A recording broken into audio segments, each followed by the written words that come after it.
Hello everyone, welcome to CR International School, Tihada. Today we discuss about crop production.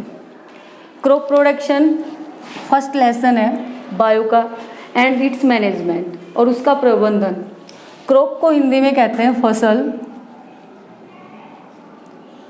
Production means उत्पादन और management होता है प्रबंध।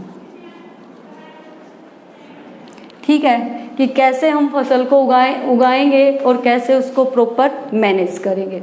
तो उसको पढ़ने से पहले हमें एग्रीकल्चर पढ़ना पड़ेगा कि कृषि क्या होती है, खेती करना क्या होता है। क्योंकि कृषि की जो शुरुआत है, खेती की जो शुरुआत है वो 10,000 साल पहले हुई है। उससे पहले मनुष्य भोजन की तलाश में इधर उधर घूमता था, जहाँ जैसा मिलता था खाकर अपनी सो जाता था और अगले दिन उसकी नई यात्रा भोजन के लिए शुरू हो जाती थी। ठीक है, तो एग्रीकल्चर से मतलब क्या होगा? एग्रीकल्चर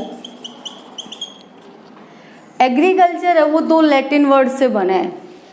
एक एगर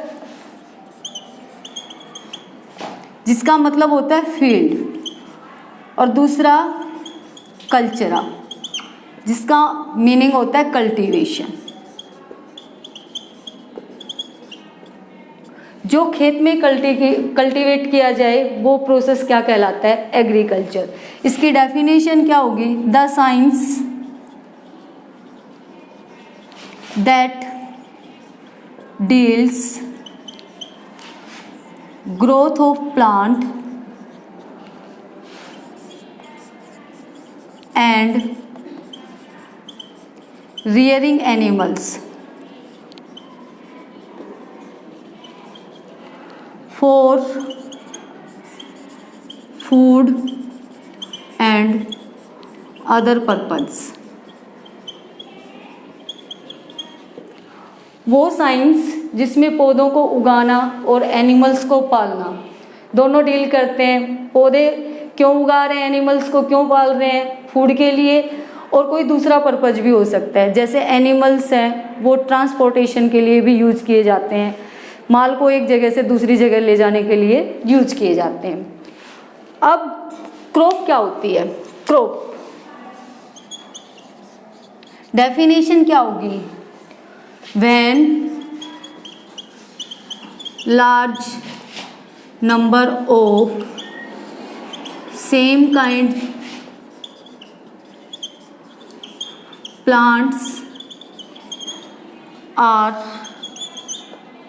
grown। बड़े पैमाने पर एक जैसे पौधे उगाना क्या कहलाता है? क्रॉप कहलाता है।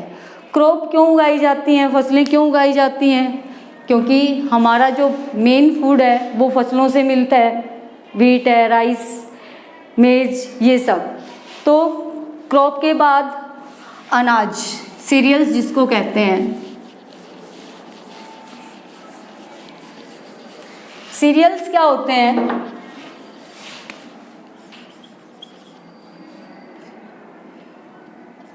Serials large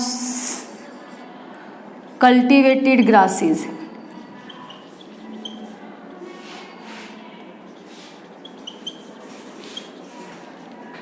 for their nutritious seeds। वो लंबी घासें जो उनके पोषक बीजों के लिए उगाई जाती हैं वो कहलाती हैं सीरियल्स। ठीक है, सबसे ज़्यादा जो अनाज संसार में खाया जाता है, जो सीरियल खाया जाता है वो व्हीट, उसके बाद राइस और देन मेज, जिसको हम एज ए फूड स्टेपल मात्रा में यूज़ करते खाते हैं। अब सीजन के आधार पे क्रॉप्स को डिवाइड करते हैं on the basis of seasons. On the basis of season crops are divided into 3 classes. Season के आधार पर फसलों को 3 क्लासेस में डिवाइड किया गया है। सबसे पहले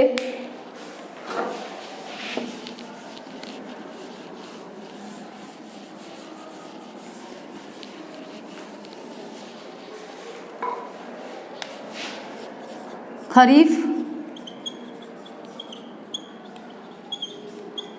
सेकंड रबी और थर्ड जाइड। खरीफ क्रॉप, खरीफ क्रॉप वो फसल होती है जो रेनी सीजन स्टार्ट होने पे बोई जाती है जून और जुलाई के अंदर, और उसको हार्वेस्ट किया जाता है सितंबर अक्टूबर में। इसके जो एग्जाम्पल्स होंगे कॉटन, राइस, कॉटन राइस और मेज। ठीक है, ये खरीफ क्रॉप के एग्जाम्पल्स हो गए। रबी क्रॉप जो विंटर सीजन के स्टार्टिंग में बोई जाती है अक्टूबर नवंबर में, और काटा उसको मार्च अप्रैल में जाता है। इसके जो एग्जाम्पल्स होंगे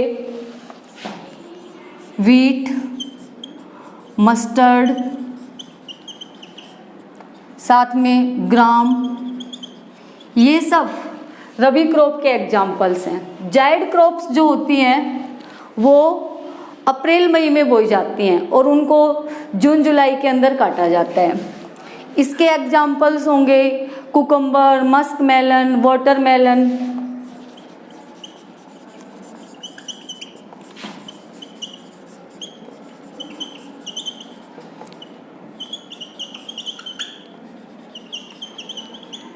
ये सब जायड क्रॉप के एग्जाम्पल्स हैं। अब फसल उगाने के लिए हमें कुछ बेसिक प्रैक्टिसेस करनी पड़ेंगी, जिनको क्या कहते हैं, practices for crop production.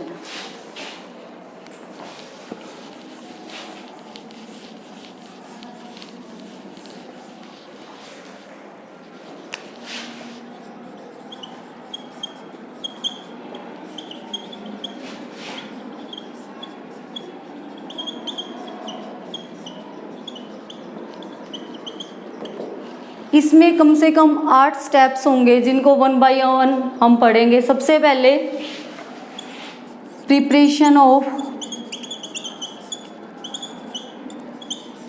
Soil. ये क्रॉप प्रोडक्शन का सबसे पहला स्टेप है जिसमें हम मिट्टी को क्या करते हैं, तैयार करते हैं, क्योंकि कोई भी फसल कटने के बाद मिट्टी हार्ड हो जाती है, उसमें न्यूट्रिएंट्स की कमी हो जाती है।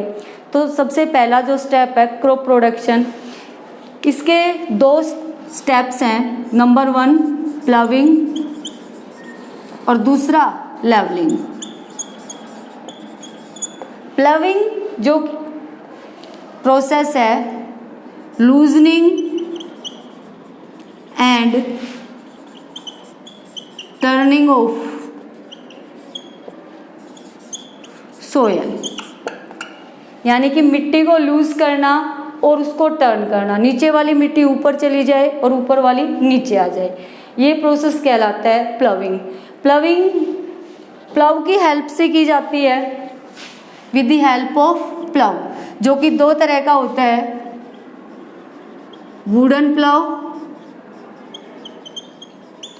और आयरन प्लाव। पहले मेनली वुडन प्लाव यूज किया जाता था, बट अब आयरन प्लाव यूज किया जाता है जिसको कल्टीवेटर कहते हैं। वुडन प्लाव में इस तरह का स्ट्रक्चर होता था,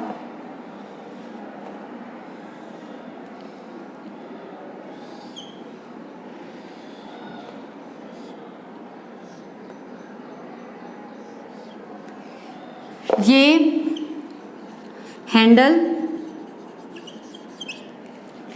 ये प्लाव साफट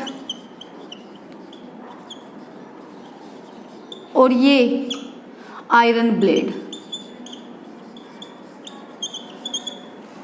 ये क्या करती है, मिट्टी को खोदती चलती है, जिससे मिट्टी क्या हो जाती है, लूज हो जाती है। ठीक है, ये तो वुडन प्लाव था। आयरन प्लाव कल्टीवेटर आपने देखा होगा। अब नेक्स्ट है लेवलिंग। लेवलिंग वो प्रोसेस है जिसमें मिट्टी का लेवल क्या किया जाता है, बराबर किया जाता है, ताकि उसको इरोजन से रोका जा सके, वाटर लॉगिंग से रोका जा सके। लेवलिंग जो है वो भी आयरन और वुडन लेवलर होते हैं उनकी हेल्प से की जाती है।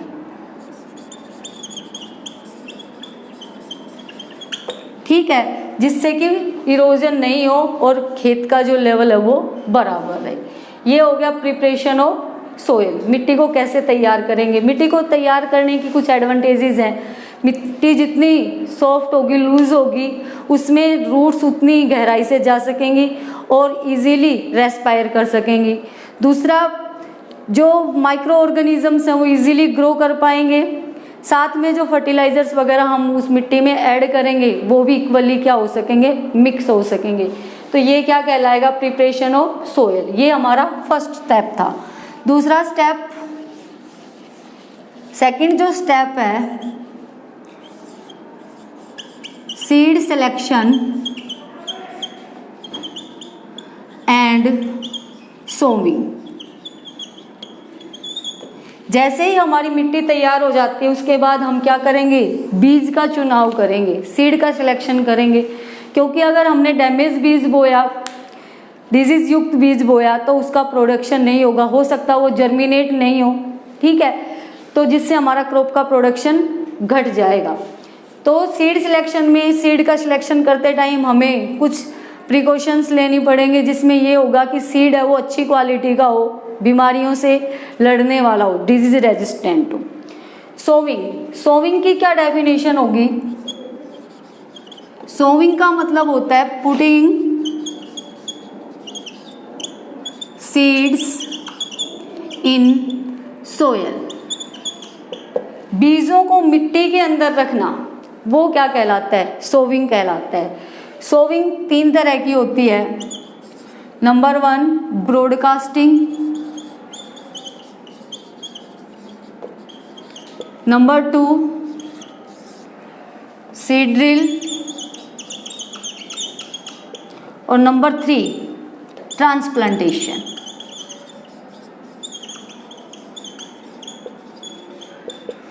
ब्रॉडकास्टिंग में क्या किया जाता है, मान लो हमें किसी छोटे एरिया के अंदर कोई बीज उगाने हैं, फॉर एग्जाम्पल मेथी घर के लिए या पालक वगैरह किसी क्यारी के अंदर, बड के अंदर उगाना है, तो उसमें हम क्या करते हैं, उसको खोदते हैं और हाथ से छिड़क देते हैं। वो प्रोसेस क्या कहलाएगा, ब्रॉडकास्टिंग कहलाएगा। लेकिन इसके डिसएडवांटेज है कि इरेगुलर रूप से बीज बिखर जाएगा, कहीं तो वो ज़्यादा हो जाएगा और कहीं कम, जिससे क्रॉप का प्रोडक्शन डाउन हो जाएगा। दूसरा सीड ड्रिल, जिसको बिजाई मशीन भी कहते हैं। इसके अंदर क्या होता है, एक बॉक्स लाइक स्ट्रक्चर होता है जिसमें नीचे बहुत सारी ट्यूब्स आयरन ब्लेड से जुड़ी हुई होती हैं। ये इजीली प्रॉपर डेप्थ पे और प्रॉपर डिस्टेंस पे सीड्स को पुट करता है, जिससे सारे जो बीज हैं वो इजीली क्या कर सकते हैं, जर्मिनेट हो सकते हैं। कम टाइम में ये ज़्यादा यूजेबल है, ज़्यादा बड़े एरिया के अंदर बिजाई हो सकती है। थर्ड हो जाएगा ट्रांसप्लांटेशन। ट्रांसप्लांटेशन उन प्लांट्स के लिए होता है जिनके बीज लाइट वेट होते हैं, for example tomato, brinjal, chilli या फिर राइस, जिनमें पौध तैयार की जाती है। उस पौध को पहले नर्सरी में तैयार किया जाता है, फिर उसको मेन फील्ड के अंदर लगाया जाता है। वो प्रोसेस कहलाता है ट्रांसप्लांटेशन। इसका ये बेनिफिट है कि जो हेल्दी प्लांट्स होंगे उनको ही हम ट्रांसफ़र करेंगे मेन फील्ड के अंदर, जिससे कि जर्मिनेट ना होने का या पक्षियों को खाने का हमें खतरा नहीं रहेगा। Thank you, have a nice day.